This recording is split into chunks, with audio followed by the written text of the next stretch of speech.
Tagalog conjunctions. Mga pang-abay.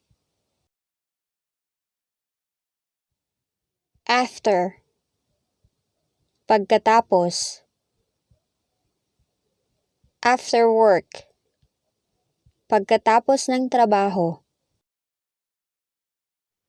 And. At. You and me. Ikaw at ako. Or.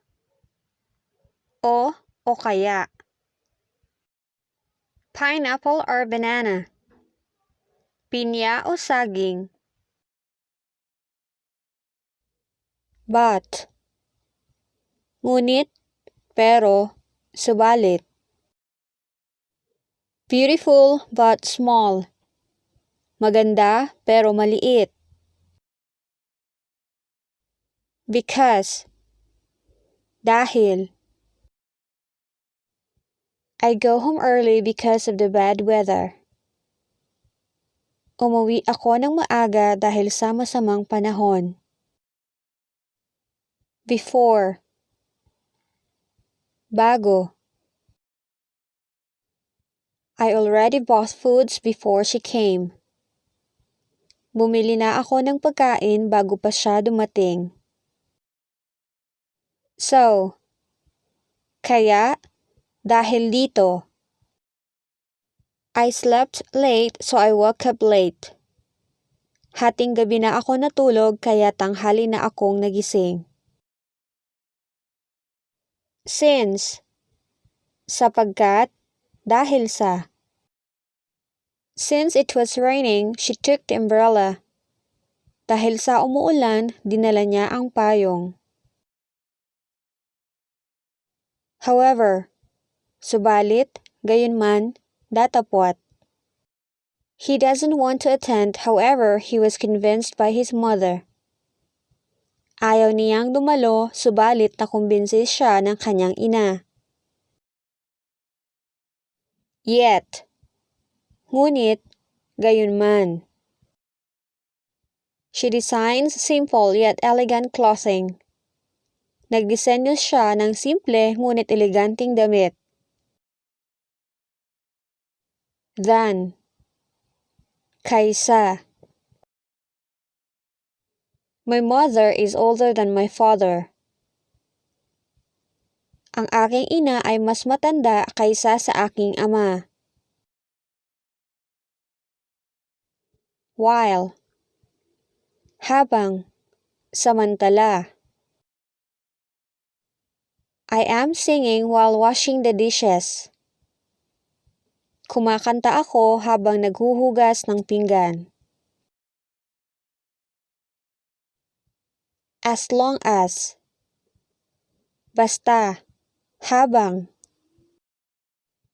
As long as I've got my car, I'll go wherever I want. Basta't nasa akin ang aking sasakyan, pupunta ako saan ko man gustuhin. Whether. Kahit. Maging. I'll buy the house whether you like it or not. Bibilhin ko ang bahay kahit ayaw mo man o hindi. Both and. Pareho at. The dinner was both delicious and nutritious. Ang hapunan ay parehong masarap at masustansya. So. Kaya, gayon. Mom went to the bakery so we have dessert.